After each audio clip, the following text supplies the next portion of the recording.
بس العربية كمان لغة القرآن. 不是因为太吵了。Языки. Вы говорите по-русски с семьей?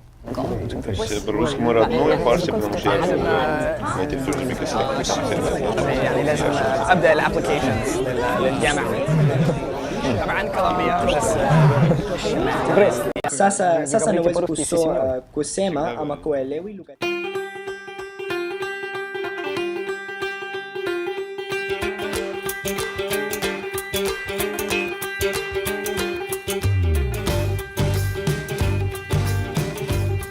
I feel that language gives you something with which you can connect to another person. अब जो अच्छा इस किताब के बारे में यहाँ पे लिखा है, ये किताब कुदरतुल्लाह शाह की खुद नविश्त है।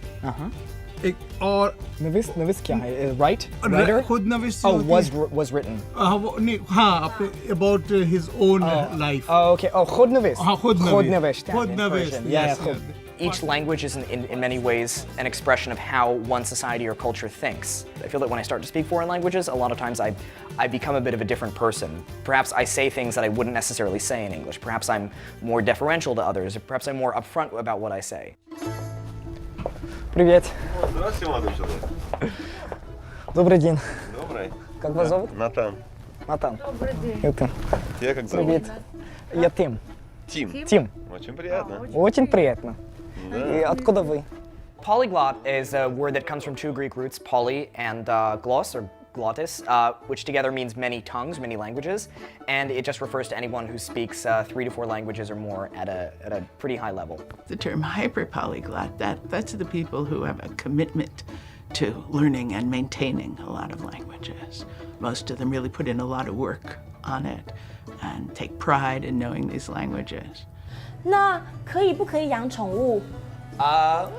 我真的不知道。你真的不知道？可是如果你给我钱，你就可以。真的吗？啊，好好好，那我得。I'm really comfortable having a conversation on more or less any topic in French, Arabic, Hebrew, and Farsi. I think maybe a tier down would be Chinese, German, and Russian. I've done a fair amount of Latin and Greek in school, but that's obviously a different skill range for dead languages.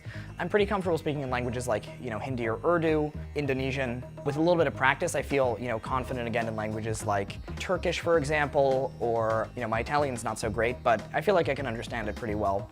And then there are languages that are a little bit more dormant or that I haven't studied for a while, languages such as Ojibwe or Yiddish or Wolof or Hausa, and then languages that I'm more or less a beginner in, such as Japanese and, Dutch, a couple others. The languages that we speak as a family, it's really not that impressive.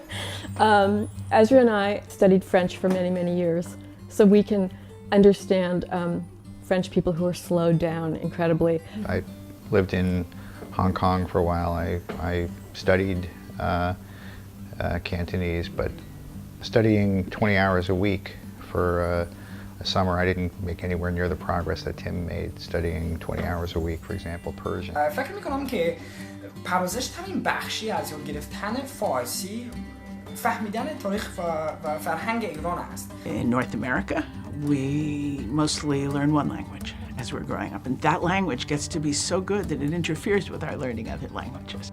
Tim Donner's talents in the American context are extremely unusual, particularly at his young age. The hyperpolyglots one tends to hear about in the world are older as a rule. So coming up with people who've started really in high school doing this, extremely rare. Yomu. Yominai? Yomanai. Yomanai. Okay.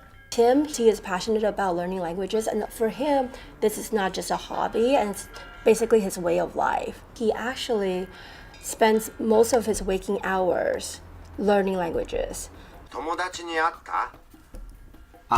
いなかった。会わなかった。会わなかった。Right, so I find that most of the time when I'm starting a language, one of the most important things to do is have a lot of audio input. So I generally start out with any sort of series, and I'll try to just absorb the language as much as possible.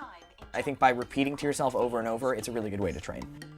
Tim will watch movies. We've seen many movies in Farsi and movies in Arabic. Watching TV shows or movies is really helpful in any kind of language learning because it exposes you to the normal rate of speech in a language and maybe a more colloquial register than you get in a textbook. I think it trains you also to be able to comprehend a lot more. You know, I find that when I start a new language and I start watching TV in it, after I'm comfortable enough, maybe I'll understand 4 or 5 words out of 10. And then that really helps because that bleeds over into conversation. So I think watching TV is really the basis of learning in a lot of ways. Plus it's fun. Bu dilden hoşlanıyorum çünkü ben de Farsça ve Arapça.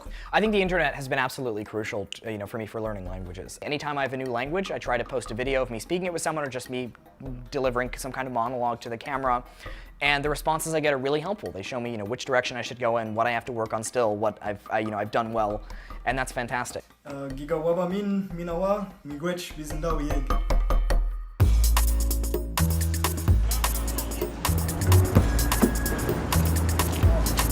I think the great thing about living in New York is that you really can practice any language you want. This is arguably the most linguistically diverse spot on earth. Est-ce que vos parents aussi parlent? Mes parents, non, malheureusement, non. Et ils ont pris français à l'école, mais non, ils parlent seulement anglais.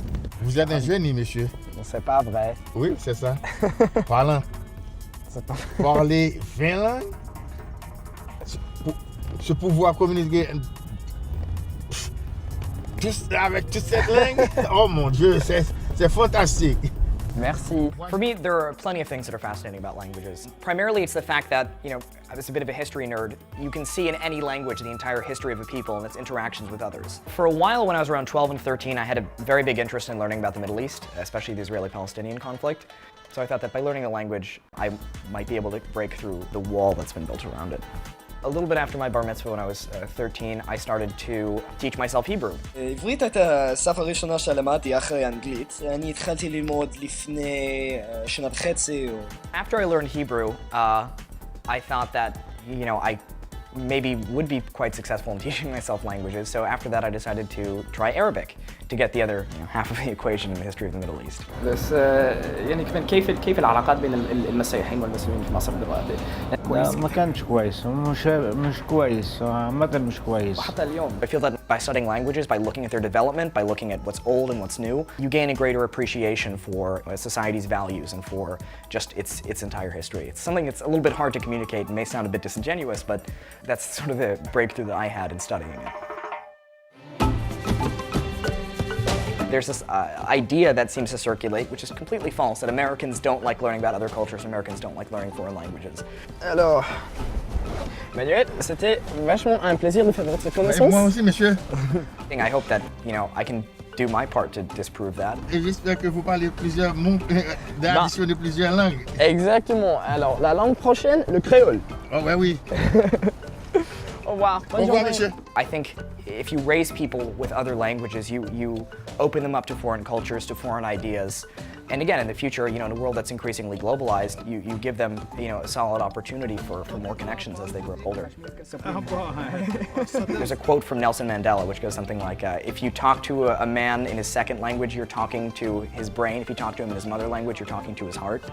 आप इसी तरह से मेहनत करते रहें, इंशाल्लाह आप बहुत आगे बढ़ेंगे और मुझे बहुत उम्मीद है तुमसे और मैं बहुत खुश हूँ इस लैंग्वेज को चुना है और अल्लाह तुम्हें कामयाब खुदा हाफिज Thank you very much.